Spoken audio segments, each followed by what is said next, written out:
Hello everyone, welcome back to my channel. I hope आप सब बिल्कुल ठीक हैं। आज हम करेंगे सीडीएस के क्वेश्चंस केमिस्ट्री के। तो बिना टाइम वेस्ट किए इसको शुरू करते हैं। पहला क्वेश्चन है, the process by which vegetable ghee is manufactured is known as saponification, hydrogenation, sterilisation या फिर हाइड्रोलिसिस। तो देखो हमें यहाँ पे क्या पूछा हुआ है कि वो कौन सा प्रोसेस है जिसमें वेजिटेबल घी को बनाया जाता है। तो यहाँ पे हमारे पास जो आंसर आएगा वो आएगा हाइड्रोजनेशन। होता क्या है कि जैसे हमारे पास अगर पड़े हुए हैं अनसेचुरेटेड हाइड्रोकार्बन्स, पहले तो हमें ये भी पता होना चाहिए कि ये हाइड्रोकार्बन्स क्या होते हैं। देखो नाम में क्या लिखा हुआ है, हाइड्रोकार्बन्स। हाइड्रो का मतलब होता है हाइड्रोजन एंड कार्बन का मतलब होता है ऑब्वियसली कार्बन, राइट। तो यानी कि वो कंपाउंड जिसके अंदर कार्बन भी प्रेजेंट हो, जिसके अंदर हाइड्रोजन भी प्रेजेंट हो, उन कंपाउंड्स को हम बोल देते हैं हाइड्रोकार्बन। ठीक है, अब ये अनसेचुरेटेड हाइड्रोकार्बन क्या होता है, वो वाले हाइड्रोकार्बन जिसके अंदर डबल बॉन्ड या फिर ट्रिपल बॉन्ड होता है। जैसे मान लो मैंने यहाँ पे लिखा कार्बन, 2 कार्बन ले लिए, इसके बीच में मैंने डाल दिया डबल बॉन्ड। ठीक है, एक हाइड्रोजन इधर, एक हाइड्रोजन इधर, एक हाइड्रोजन इधर और एक हाइड्रोजन मैंने डाल दिया यहाँ पर। ठीक है, तो ये मेरे पास क्या बन गया, एक अनसेचुरेटेड हाइड्रोकार्बन। अब इस अनसेचुरेटेड हाइड्रोकार्बन को मुझे क्या बनाना है, सेचुरेटेड बनाना है। सेचुरेटेड का मतलब है कि कार्बन और कार्बन के बीच में सिंगल बॉन्ड होना चाहिए। तो अब मैं क्या करूँ, यहाँ पे मुझे यहाँ पे हाइड्रोजन को ऐड करवाना पड़ेगा। और जब तुम यहाँ पे हाइड्रोजन को ऐड करवाओगे तो होगा क्या कि यहाँ पे जो हमने डबल बॉन्ड बनाया था ना, उसमें से एक बॉन्ड तो टूट जाएगा और उसकी जगह यहाँ पे हाइड्रोजन आके लग जाएगा। तो देखो यहाँ पे हमने क्या बोला कि कार्बन और कार्बन के बीच में अब हमने कर दिया सिंगल बॉन्ड। ठीक है, फिर हमने हर एक कार्बन को दे दिए 3 हाइड्रोजन। तो ये अपने पास यहाँ पे क्या बन गया, ये अपने पास यहाँ पे बन गया सैचुरेटेड हाइड्रोकार्बन। ठीक है, क्या बना ये, सैचुरेटेड हाइड्रोकार्बन बन गया। ओके, तो ये जो हमारे पास ये जो अपने पास सैचुरेटेड हाइड्रोकार्बन होता है ना, यही है तुम्हारा वेजिटेबल ऑयल। ठीक है, तो हम कैसे बनाते हैं वेजिटेबल ऑयल, हाइड्रोजनेशन। हाइड्रोजन को बस ऐड कर दो अनसैचुरेटेड हाइड्रोकार्बन के अंदर। तो देखो यहाँ पे क्या बोला हुआ है कि ये जो हाइड्रोजनेशन है ये वो प्रोसेस है जहाँ पे हाइड्रोजन गैस को ऐड किया जाता है अनसैचुरेटेड वेजिटेबल्स ऑयल के अंदर, जिससे वो कन्वर्ट हो जाते हैं सॉलिड या फिर सेमी सॉलिड फैट्स, जो कि एसेंशियली क्या होते हैं, वेजिटेबल घी होते हैं। ठीक है, तो यहाँ पे आंसर आएगा बी ऑप्शन। नेक्स्ट क्वेश्चन देखते हैं, the major portion of combustible part of gobar gas. तो ये जो अपने पास गोबर गैस होती है उसका मेजर पोर्शन कौन सा होता है, कंबस्टिबल पार्ट वाला। कंबस्टिबल कंबशन हो सके या जो जल सके। ठीक है, तो यहाँ पे अपना आंसर आएगा मीथेन। बेसिकली ये जो हमारे पास गोबर गैस होती है ना, गोबर गैस को हम और क्या बोलते हैं, बायोगैस। ठीक है, बायोगैस क्यों बोल रहे हैं, क्योंकि इनको प्रोड्यूस करने वाले होते हैं कुछ बैक्टीरिया। और कौन से बैक्टीरिया होते हैं, एनएरोबिक बैक्टीरिया। एनएरोबिक बैक्टीरिया का मतलब होता है जिनको ऑक्सीजन की रिक्वायरमेंट नहीं पड़ती है। तो गोबर गैस जिसको हम बायोगैस भी बोलते हैं, उसके अंदर क्या प्रेजेंट होता है, मीथेन। कितना परसेंट, 50 to 70%। ठीक है, और यही प्रीडोमिनेंट कंबस्टिबल कंपोनेंट होता है इस बायोगैस के अंदर। मीथेन एक कलरलेस ऑर्डर गैस होती है, जो कि कैसे बनती है, ये जो काव डंग वगैरह या फिर जितने भी ऑर्गेनिक वेस्ट होते हैं, अगर उसकी एनएरोबिक डिकम्पोजिशन की जाए तब। ठीक है, तो ये जो बायोगैस है उसके अंदर क्या प्रेजेंट होता है, उसके अंदर प्रेजेंट होता है मीथेन। नेक्स्ट क्वेश्चन करते हैं, octane number of fuel can be increased by. तो देखो जब भी हम बात करते हैं ना ऑक्टेन नंबर के बारे में, एक तो यहाँ पे पहले ऑप्शंस भी देख लो, octane number of fuel can be increase by. First है आइसोमराइजेशन, दूसरा है एल्काइलेशन, तीसरा है रिफॉर्मिंग और फोर्थ आंसर है अपने पास ऑल ऑफ दिस। तो देखो जब भी हम ऑक्टेन नंबर के बारे में बात करते हैं ना, तो ये जो ऑक्टेन नंबर है वो बेसिकली हमारे फ्यूल की परफॉर्मेंस का मेजर बताता है कि हमारा ये जो हम फ्यूल यूज़ कर रहे हैं उसकी परफॉर्मेंस कैसी है।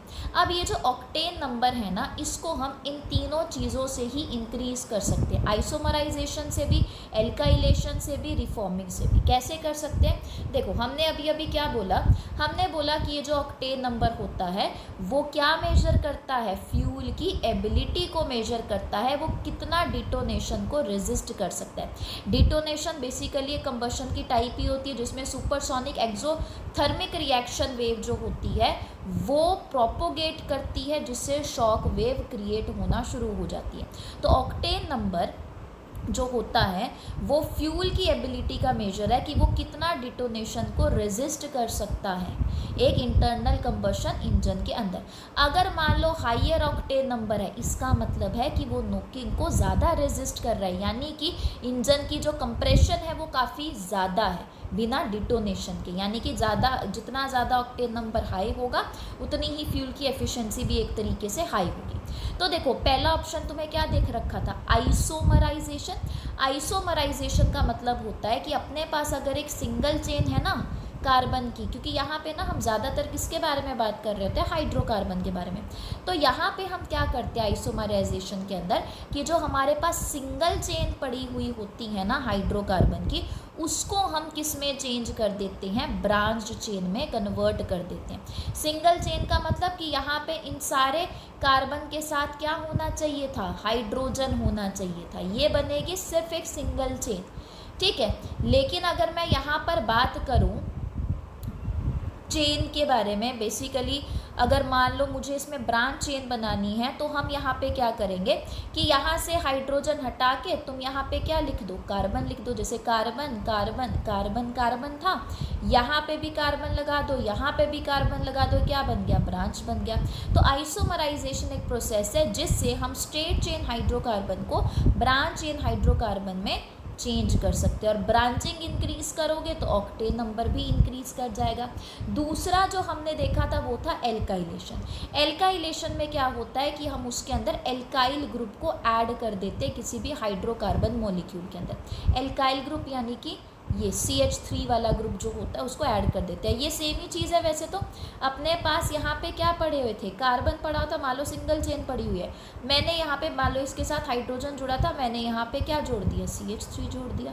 तो इसको मैंने क्या बोल दिया कि एल्काइल ग्रुप को ऐड कर रही हो, तो प्रोसेस का नाम पड़ गया एल्काइलेशन, ठीक है। और जितनी ज़्यादा ब्रांच स्ट्रक्चर बनेंगे उतना ही ज़्यादा ऑक्टेन नंबर भी बढ़ जाएगा। नेक्स्ट उसके बाद हमने पढ़ा था रिफॉर्मिंग। रिफॉर्मिंग जो होता है इसके अंदर बेसिकली एक ब्रॉड टर्म है जिसके अंदर आइसोमराइजेशन और एल्काइलेशन दोनों की दोनों चीज़ें आ जाती हैं, ठीक है।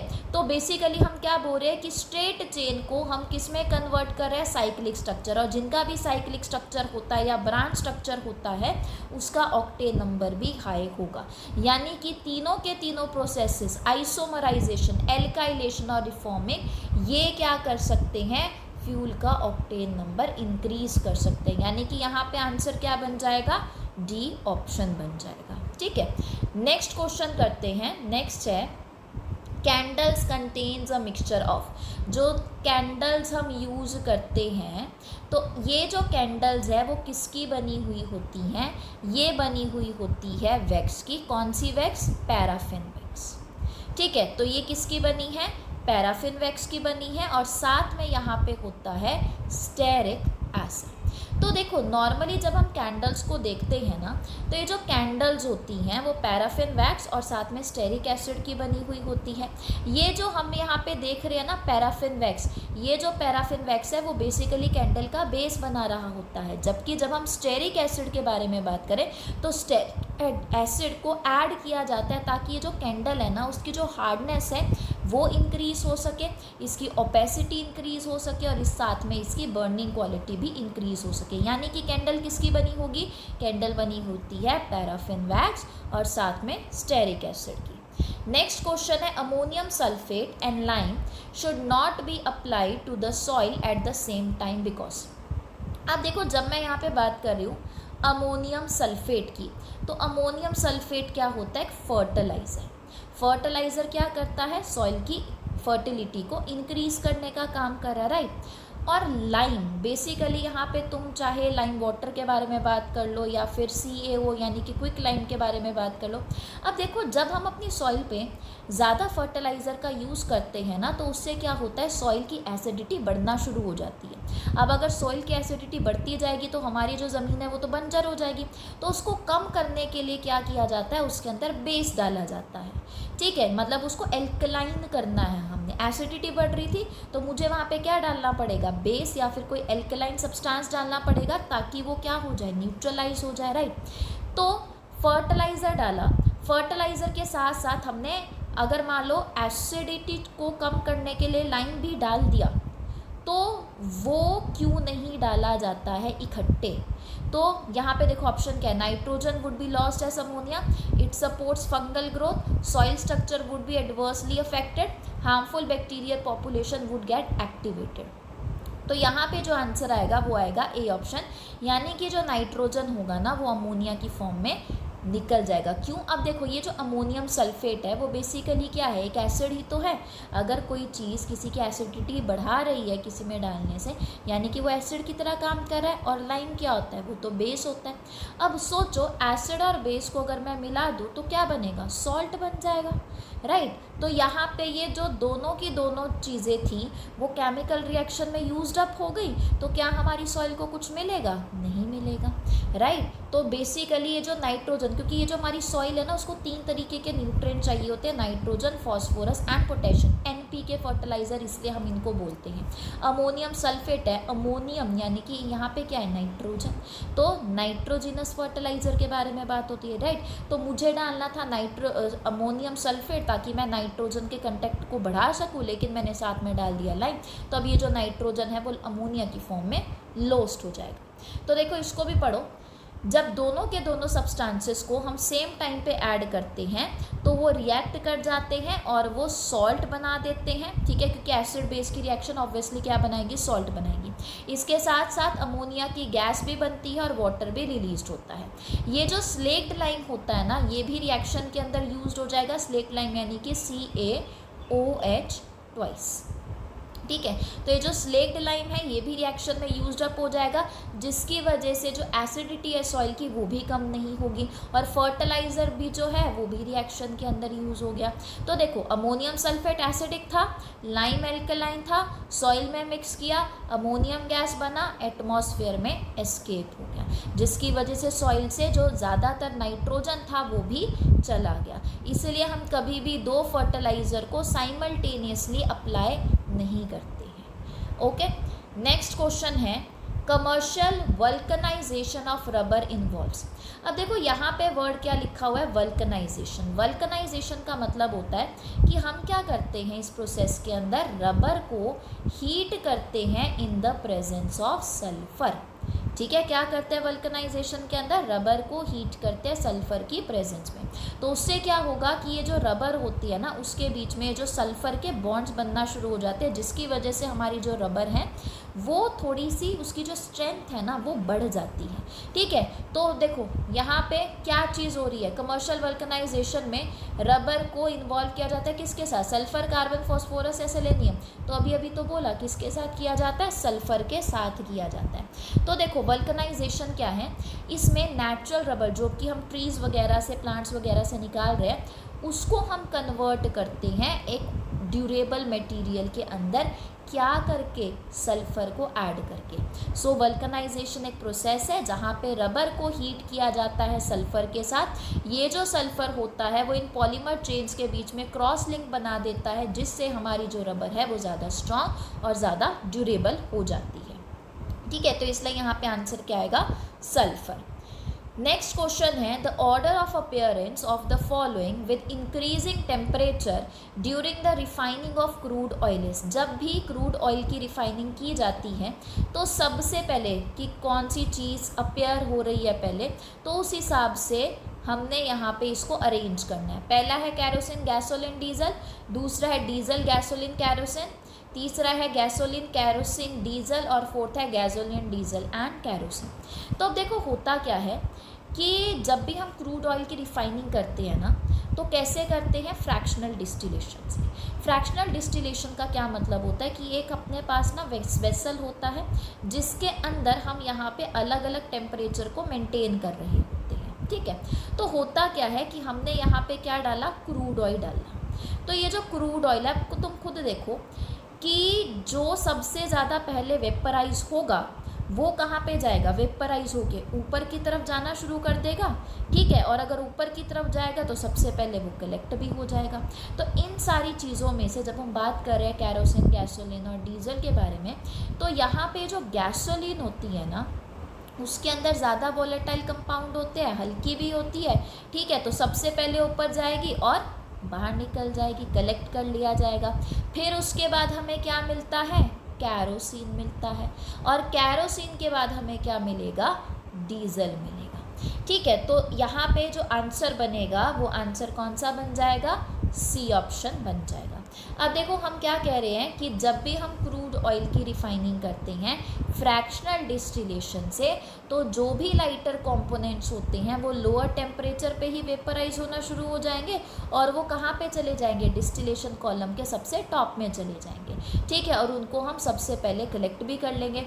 तो गैसोलीन लाइटेस्ट फ्रैक्शन है, वो सबसे पहले कलेक्ट होगा, देन उसके बाद आता है कैरोसिन और फिर उसके बाद एंड में क्या रह जाएगा, डीजल रह जाएगा, ठीक है। तो क्या हुई यहाँ पे, गैसोलीन, कैरोसिन एंड डीजल।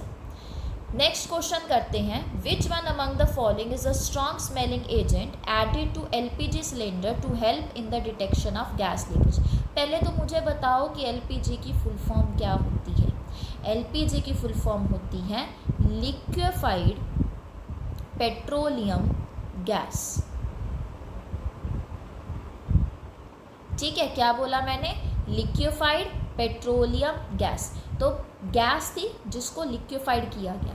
कैसे लिक्विफाइड किया गया, प्रेशर अप्लाई करके किया गया, ठीक है। जो भी हमारे घरों पे सिलेंडर्स वगैरह होते हैं उसमें इस एलपीजी का इस्तेमाल किया जाता है। तो तुमने ध्यान दिया होगा कि कभी भी अगर गैस लीकेज होती है तो पता लग जाता है ना, कि ये कहीं ना कहीं से लीक कर रहा है। कैसे पता लगता है, कुछ ना कुछ तो वहाँ पे कि कुछ बहुत ही स्ट्रॉन्ग स्मेलिंग एजेंट होता है, राइट, जिससे हमें पता लग जाता है कि हाँ भाई गैस तो लीक कर रही है। तो कौन सी चीज़ होती है जो कि ये स्ट्रॉन्ग स्मेलिंग एजेंट की तरह काम करती है एलपीजी के अंदर। वैसे तो हम नॉर्मली बोलते हैं कि ये जो एलपीजी होता है इसके अंदर ब्यूटेन प्रेजेंट होता है, ठीक है। अप्रॉक्सीमेटली 60% के करीब ब्यूटेन प्रेजेंट होती है, ब्यूटेन गैस। और अगर मैं प्रोपेन के बारे में बात करूँ तो प्रोपेन भी होती है अप्रॉक्सीमेटली 40% के करीब, राइट। इसके साथ साथ यहाँ पे हमें देखने को मिलता है थायोइथेनॉल। ये जो थायोइथेनॉल होता है इसको मरकैप्टन भी बोला जाता है और ये जो होता है यही स्ट्रॉन्ग स्मेलिंग एजेंट होता है एलपीजी के अंदर, जिससे हमें गैस लीकेज के बारे में पता लगेगा। तो ये जो थायोइथेनॉल है इसका फॉर्मूला क्या होता है, C2H6S। तो यहाँ पे देखो C2, यहाँ पे 3 हाइड्रोजन, यहाँ पे 2, यहाँ पे 1, यानी कि H6 हो गए और एक यहाँ पे क्या है, सल्फर है। तो ये जो थायोइथेनॉल है इसको हम इथाइल मरकैप्टेन भी बोलते हैं। इसकी बहुत ही स्ट्रॉन्ग अनप्लेजेंट ऑर्डर होती है, जैसे कि रोटन एग्स या फिर कैबेज की होती है, जिससे हमें अगर छोटी मोटी एलपीजी की भी लीकेज होती है तो उससे हमें ईजिली डिटेक्ट हो जाता है। नेक्स्ट क्वेश्चन करते हैं, the cleaning of dirty clothes by soap and detergent is due to a type of molecule called surfactant which are present in soaps and detergents. The surfactant molecule remove the dirt by.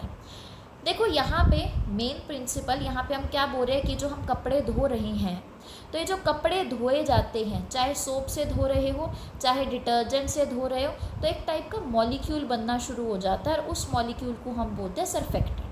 ये जो surfactant होता है वो soaps में भी present होता है, वो डिटर्जेंट में भी प्रेजेंट होता है। तो ये जो सरफेक्टेंट मॉलिक्यूल है वो डर्ट को कैसे रिमूव करता है। अब मान लो मैंने यहाँ पे बोला कि ये मेरे पास एक कपड़ा पड़ा हुआ था, ठीक है। ये जो कपड़ा है इसके ऊपर यहाँ पे लगी हुई है डस्ट वगैरह, ठीक है। डस्ट ज़्यादातर कैसा होता है, ऑयल बेस्ड ही होता है, राइट। अब देखो जब भी हम बात करते हैं ना डिटर्जेंट्स या सोप के बारे में, तो ये long chain of fatty acids के बने हुए होते हैं, ठीक है। हाइड्रोकार्बन वाला पार्ट हमें यहाँ पे देखने को मिलता है और साथ में हमें एक हेड देखने को मिलता है जो कि पोलर एंड होता है। ठीक है, ये सोडियम का भी हो सकता है, पोटेशियम का भी हो सकता है। तो ये जो मैंने ये बनाया है बेसिकली यहाँ पे एजेस में ना कार्बन प्रेजेंट होते हैं। तो ये पूरा का पूरा ये जो तुम्हें टेल सी नज़र आ रही होगी, तो ये जो पूरी की पूरी टेल होती है ना, ये हाइड्रोकार्बन की टेल होती है। और जब भी हम बच्चों हाइड्रोकार्बन के बारे में बात करते हैं ना, तो ये जो हाइड्रोकार्बन होता है ये होता है hydrophobic in nature. Hydrophobic, hydro मतलब पानी, फोबिक का मतलब होता है डरना, यानी कि ये पानी से डरता है। वहीं पे अगर मैं इसके हेड के बारे में बात करूँ तो देखो O नेगेटिव होगा और Na क्या होगा, पॉजिटिव, तो पोलर एंड आ गया। और ये जो पोलर एंड है ना बेसिकली जिसको हम हेड बोल देते हैं, ये कैसा होता है, ये होता है हाइड्रोफिलिक इन नेचर। हाइड्रोफिलिक का मतलब होता है वाटर लविंग। तो अब देखो होता क्या है कि ये ना, ये जो मैंने स्ट्रक्चर बनाया है इसको हम ऐसे भी बना सकते हैं, राइट, कि ये इसकी क्या आ गई, टेल, और ये इसका क्या आ गया, हेड आ गया। तो होगा क्या कि ये जो हाइड्रोकार्बन टेल हम जो बोल रहे हैं कि ये पानी से डरती है, वो ऑयल से तो नहीं डरती होगी, राइट। तो ये किसके साथ जुड़ जाएगी, यहाँ पे ये ऑयल बेस्ड डर्ट के साथ यहाँ पे जुड़ गया, ठीक है। फिर उसके बाद ये जो हेड था वो कैसा था, ये जो हेड था वो था हाइड्रोफिलिक इन नेचर। तो ये किसके साथ बॉन्ड बनाएगा, ये पानी के साथ बॉन्ड बना लेगा यहाँ पे। तो ये जो हमें अब ये स्ट्रक्चर देखने को मिल रहा है ना, इस स्ट्रक्चर को हम बोलते हैं मिसल, ठीक है। क्या बोलेंगे इस स्ट्रक्चर को हम, इस स्ट्रक्चर को हम बोलते हैं मिसल। तो ये देखो ये अब डर्ट के साथ भी जुड़ा हुआ है, ये पानी के साथ भी जुड़ा हुआ है। अब हम क्या करेंगे, कपड़े को एजिटेट करेंगे। जब कपड़े को एजिटेट करेंगे तो उससे क्या होगा कि ये जो हमारे पास मिसल की फॉर्मेशन हुई है ना, वो उस डर्ट को ऊपर की तरफ उठा लेगा। जब वो उसको ऊपर की तरफ उठा लेगा फिर हम उसको पानी से धो देंगे और अल्टीमेटली तुम्हारी ये जो डर्ट थी जो कपड़े में लगी हुई थी वो निकल जाएगी, ठीक है। तो बेसिकली यहाँ पे जो सरफेक्टेंट के बारे में हम बात कर रहे हैं वो बेसिकली हम मिसल फॉर्मेशन के बारे में बात करते हैं। तो अब यहाँ पे ये पढ़ना सारे के सारे ऑप्शन। पहला है मेकिंग द क्लोथ स्लिपरी, क्या हम कपड़ों को क्लीन करते स्लिपरी बना के, नहीं, तो ये भी ये ऑप्शन में नहीं है। दूसरा है producing some gases between the dirt and cloth, cloth और डर्ट के बीच में कुछ गैसेस प्रोड्यूस की जाती है, नहीं की जाती। डिजॉल्विंग द डर्ट, डर्ट को क्या डिजॉल्व कर दिया जाता है, नहीं किया जाता।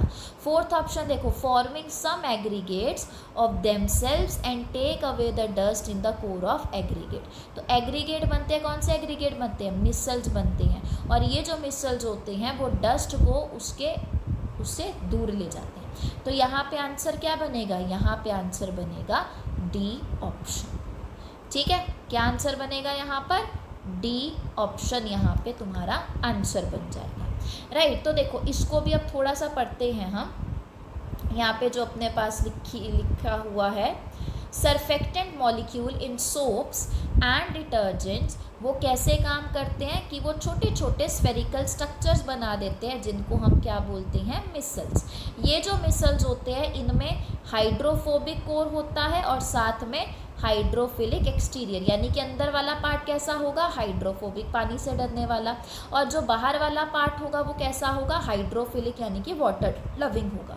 तो ये जो डर्ट के पार्टिकल्स होते हैं ये टिपिकली ऑयली होते हैं, ग्रीजी होते हैं, वो किसके साथ जुड़ जाएंगे, हाइड्रोफोबिक पार्ट के साथ जुड़ जाएंगे, जिसकी वजह से फैब्रिक में से इनको ऊपर उठा लिया जाता है। तो ये जो एसेंशियली जो सरफेक्टेंट हम बोल रहे हैं ये क्या करते हैं, डर्ट को इनकैप्सुलेट कर रहे हैं। डर्ट बीच में था और उसके साइड में मिसल की फॉर्मेशन होगी, तो सरफेक्टेंट ने क्या किया, डर्ट को इनकैप्सुलेट किया इन दिस मिसल्स और फिर उसको कपड़े से बड़ी आसानी से रिमूव कर दिया, ठीक है। तो यहाँ पे अपने पास आंसर क्या आएगा, अपने पास यहाँ पे आंसर आएगा डी ऑप्शन। चलो नेक्स्ट क्वेश्चन करते हैं। नेक्स्ट है कंसीडर द फॉलोइंग स्टेटमेंट्स। यहाँ पे हमें क्या चूज़ करना है, करेक्ट स्टेटमेंट यहाँ पे हमने चूज़ करनी है, राइट। तो अब देखो यहाँ पे हम क्या बोल रहे हैं कि ये जो सुपर फॉस्फेट है लाइम का, it can be assimilated by plants which is soluble in water, और दूसरा है soap do not form lather with water containing salts of calcium and magnesium. पहले तो पहली स्टेटमेंट पढ़ो दोबारा, क्या बोला यहाँ पे कि जो सुपर फॉस्फेट है लाइम का वो किसके साथ एसिमिलेट हो जाता है, प्लांट्स के साथ जो कि पानी में घुला हुआ होता है। अब देखो super phosphate of lime basically क्या है, ये एक फर्टिलाइज़र का नाम है, ठीक है। तो फर्टिलाइज़र है, ऑब्वियसली ये क्या करेगा, प्लांट्स उसको एब्जॉर्ब कर लेंगे, है ना। क्यों एब्जॉर्ब करेंगे, क्योंकि ये जो सुपर फॉस्फेट ऑफ लाइम है वो पानी में डिज़ोल्व हो जाएगा, तभी तो पानी के साथ साथ ही न्यूट्रिएंट्स जाते हैं, जाइलम से होते, रूट से होते हुए प्लांट के अंदर। तो पानी के साथ साथ ये जो फर्टिलाइज़र का सॉल्यूबल पार्ट था वो भी पानी के अंदर गया और फिर प्लांट्स ने उसको एब्जॉर्ब कर लिया। तो यहाँ पे जो हमें फर्स्ट स्टेटमेंट देखने को मिल रही है, ये कैसी स्टेटमेंट है, ट्रू स्टेटमेंट है, ठीक है। सेकेंड स्टेटमेंट क्या है, soaps do not form lather with water containing source of calcium and magnesium. अब देखो हमने ना पहले भी इस बारे में बात की हुई है कि ये जो पानी होता है ना वो दो तरीके का होता है, ठीक है, सॉफ्ट वाटर, हार्ड वाटर। जब भी हम बात करते हैं सॉफ्ट वाटर के बारे में तो वो साबुन के साथ झाग प्रोड्यूस करता है क्योंकि उसके अंदर इम्प्योरिटीज़ नहीं है। जब हम हार्ड वाटर के बारे में बात करते हैं ना तो हार्ड वाटर के अंदर इम्प्योरिटीज़ प्रेजेंट होती है, इसी की कैल्शियम और मैग्नीशियम की इम्प्योरिटीज़ प्रेजेंट होती हैं, जिसकी वजह से ये जो साबुन होता है ना वो झाग प्रोड्यूस नहीं करता है जहाँ पे पानी हार्ड होता है। तो देखो दोबारा से पढ़ो, soaps do not form lather with water containing salts of calcium and magnesium, यानी कि ये स्टेटमेंट भी ट्रू है। तो तुमसे यहाँ पे पूछा था करेक्ट स्टेटमेंट कौन सी है, तो करेक्ट स्टेटमेंट कौन सी होगी, बोथ 1 एंड 2, यानी कि यहाँ पे सी ऑप्शन जो होगा वो ठीक ऑप्शन होगा। अब यहाँ पे देख लो स्टेटमेंट 1 ट्रू है, क्यों, क्योंकि जो सुपर फॉस्फेट ऑफ लाइम है वो क्या है, सॉल्यूबल फॉर्म है फॉस्फेट का, और जो प्लांट्स है उसको बड़ी आसानी से क्या कर लेंगे, एब्जॉर्ब कर लेंगे तो एक वैल्यूएबल फर्टिलाइज़र बन जाएगा। सेकेंड स्टेटमेंट की अगर हम बात करें तो वो भी ट्रू है, क्योंकि ये जो सोप्स होते हैं वो कैल्शियम और मैग्नीशियम आयन के साथ रिएक्ट कर जाते हैं और वो इनसॉल्यूबल प्रेसिपिटेट बना देते हैं, जिसकी वजह से वहाँ पे झाग का प्रोडक्शन नहीं हो पाता है। तो दोनों की दोनों स्टेटमेंट यहाँ पे ट्रू स्टेटमेंट है। नेक्स्ट क्वेश्चन है, which one of the following is used in the preparation of antiseptic solution. Antiseptic का क्या मतलब होता है, बेसिकली वो जिसको तुम अपने स्किन पे लगाते हो ताकि बैक्टीरिया वगैरह या जितने भी माइक्रो ऑर्गेनिजम्स हैं ना उनकी ग्रोथ को रोका जा सके या फिर उनको मार दिया जा सके। तो इनमें से कौन सी चीज़ यूज़ की जाती है एंटीसेप्टिक सॉल्यूशन को बनाने के लिए, ठीक है। जैसे तुमने डेटोल वगैरह, सेवलॉन वगैरह के बारे में सुना होगा, राइट। तो ये भी क्या है, एंटीसेप्टिक ही है। अब देखो फर्स्ट ऑप्शन क्या है, पोटेशियम नाइट्रेट, दूसरा है आयोडीन। अब अगर मैं पोटेशियम नाइट्रेट के बारे में बात करूँ ना तो ये जो पोटेशियम नाइट्रेट होता है ना बेसिकली एक फर्टिलाइज़र होता है, ठीक है। क्या तुम फर्टिलाइज़र को ड्रग्स वगैरह में, एंटीसेप्टिक में यूज़ कर सकते हो, नहीं करोगे, राइट। तो यहाँ पे जो पोटेशियम नाइट्रेट है ये तो ठीक ऑप्शन नहीं है। अब दूसरा देखो यहाँ पे क्या है, आयोडीन। अब तुमने ना टिंचर ऑफ आयोडीन के बारे में शायद सुना होगा कि जैसे किसी को चोट लगती है तो उस ब्लू कलर की एक दवाई सी नहीं लगाते, राइट। तो वो क्या होता है, टिंचर ऑफ आयोडीन। तो टिंचर ऑफ आयोडीन के अंदर ना 7% आयोडीन होता है और बाकी सारा क्या होता है, इथेनॉल होता है। तो उसको हम किसकी तरह यूज़ करते हैं, एज एन एंटीसेप्टिक। चोट में लगा रहे हो ना तो किसकी तरह काम कर रहा है, एंटीसेप्टिक की तरह काम कर रहा है। यानी कि यहाँ पे सिर्फ कौन सी स्टेटमेंट करेक्ट है, यहाँ पे सिर्फ और सिर्फ सेकेंड स्टेटमेंट ही करेक्ट है कि आयोडीन को ही हम यहाँ पे यूज़ करते हैं, पोटेशियम नाइट्रेट को हम यहाँ पे यूज़ नहीं करते हैं, ठीक है। नेक्स्ट क्वेश्चन देखो, फर्स्ट स्टेटमेंट है phenyl is used as a household germicide. Germicide यानी कि जो जर्म को मारता है। तो स्टेटमेंट 1 क्या है कि फिनाइल को हम घरों पे, जैसे तुमने देखा होगा पोछा वगैरह जब भी लगाते हैं तो फिनाइल वगैरह का इस्तेमाल किया जाता है, क्यों, जर्मीसाइड है भाई, है ना, जर्म्स को मारना है हमने। तो यानी कि पहली स्टेटमेंट तो यहाँ पे मुझे ट्रू नज़र आ रही है। दूसरी स्टेटमेंट देखो, phenyl is phenol derivative and phenol is an effective germicide. तो ये जो फिनाइल है वो फिनोल का ही डेरिवेटिव होता है, यानी कि फिनाइल को कैसे बनाया जाता है, फिनोल से बनाया जाता है, राइट। और ये जो फिनोल होता है वो एक इफेक्टिव जर्मीसाइड होता है। ये स्टेटमेंट भी करेक्ट है। और अगर तुम यहाँ पे ध्यान से देखो, ये जो सेकंड स्टेटमेंट है ना वो करेक्ट एक्सप्लेनेशन है फर्स्ट स्टेटमेंट की। हमने क्या बोला फर्स्ट स्टेटमेंट में कि फिनाइल को हम किसके लिए यूज़ करते हैं, एज अ जर्मीसाइड यूज़ करते हैं, हाउस होल्ड जर्मीसाइड यूज़ करते हैं। क्यों यूज़ करते हैं, क्योंकि ये जो फिनाइल है वो फिनोल का ही डेरिवेटिव होता है और ये जो फिनोल होता है ये एक इफेक्टिव जर्मीसाइड है। राइट। तो यहाँ पे ऑप्शन का क्या हो जाएगा, ए ऑप्शन, यानी दोनों स्टेटमेंट ही करेक्ट हैं और जो सेकेंड स्टेटमेंट है वो करेक्ट एक्सप्लेनेशन है स्टेटमेंट 1 की। ठीक है, तो statement 1 is correct. Phenyl Indeed use किया जाता है हाउस होल्ड जर्मीसाइड में। ठीक है, सरफेस को डिसइंफेक्ट करने के लिए, क्लीनिंग के लिए यूज़ किया जाता है। और जो स्टेटमेंट सेकंड है वो भी करेक्ट है, क्योंकि जो फिनाइल है वो फिनोल का ही डेरिवेटिव होता है और ये जो फिनोल है वो बेसिकली वेल नोन इफेक्टिव जर्मीसाइड होता है। तो बेसिकली हम क्या बोल रहे हैं कि जो फिनाइल के अंदर जर्मीसाइड प्रॉपर्टीज़ आ रही हैं वो किसकी वजह से आ रही है, फिनोल कंपोनेंट की वजह से आ रही है। तो करेक्ट एक्सप्लेनेशन है, इसलिए हमने यहाँ पे फर्स्ट ऑप्शन को चूज़ किया था। नेक्स्ट है some statements about the benefits of organic farming are given below. तो ऑर्गेनिक फार्मिंग के कुछ बेनिफिट्स नीचे दिए हुए हैं। पहला है it reduces carbon dioxide emission, दूसरा है it does not lead to toxic effect, third है it improves the water retention capacity of the soil. इनमें से कौन सी स्टेटमेंट करेक्ट है? अब देखो यहाँ पे है तुम्हारे पास ओनली 1, ओनली 2, 1 एंड 3, 2 एंड 3। अब अगर मान लो तुम्हारे पास ऑप्शन में होता 1, 2 एंड 3 तो वो करेक्ट स्टेटमेंट होता। वैसे तो देखा जाए जब हम ऑर्गेनिक फार्मिंग के बारे में बात करते हैं तो मेन जो हम चीज़ों के बारे में बात करते हैं वो ये बोलते हैं कि जो ऑर्गेनिक फार्मिंग है ना उसके कोई टॉक्सिक इफेक्ट नहीं होते। जैसे अगर तुम केमिकल फर्टिलाइज़र्स के बारे में बात करो, केमिकल फर्टिलाइज़र्स को अगर तुम यूज़ करते हो ज़्यादा तो सॉइल की जो एसिडिटी होती है वो बढ़ना शुरू हो जाती है, हमारी सॉइल बंजर होना शुरू हो जाएगी कुछ पॉइंट ऑफ टाइम के बाद। लेकिन जब हम ऑर्गेनिक फार्मिंग करते हैं तो उससे ऐसे कोई भी टॉक्सिक इफेक्ट नहीं होते, ये पॉल्यूशन भी इवन क्रिएट नहीं करती है। जबकि ये जो केमिकल फर्टिलाइज़र्स हम यूज़ करते हैं इससे पॉल्यूशन होने के भी चांसेस होते हैं। ठीक है, ये लीच भी कर सकता है तुम्हारे ग्राउंड वाटर में, तुम्हारी बॉडी के अंदर एक्यूमुलेट होना शुरू हो जाएगा। ठीक है, तो मेन चीज़ है कि ये टॉक्सिक इफेक्ट इसका नहीं होता। और हम बोलते हैं कि ये ना जो सॉइल की वाटर रिटेंशन कैपेसिटी होता है उसको भी नेचुरली बढ़ाते हैं। तो मेन जो अपने पास है वो तो 2 एंड 3 है, यानी कि यहाँ पे जो अपना आंसर होगा वो डी ऑप्शन होगा, 2 एंड 3 वाला। लेकिन ये भी याद रखना कि ऑर्गेनिक फार्मिंग अगर की जाती है तो देखो एक इनडायरेक्ट वे में अगर मैं बोलूँ तो ऑब्वियसली वो कार्बन डाइऑक्साइड की एमिशन को कम करता है, इनडायरेक्ट वे में बोल रही हूँ। ठीक है, तो देखा जाए फर्स्ट स्टेटमेंट भी करेक्ट है, बट अगर मैं इस क्वेश्चन के हिसाब से देखूँ तो यहाँ पे जो तुम्हारे पास बेस्ट आंसर बनेगा वो कौन सा बनेगा, 2 एंड 3 वाला बनेगा। ठीक है, यानी कि यहाँ पे जो डी ऑप्शन होगा वो करेक्ट ऑप्शन होगा।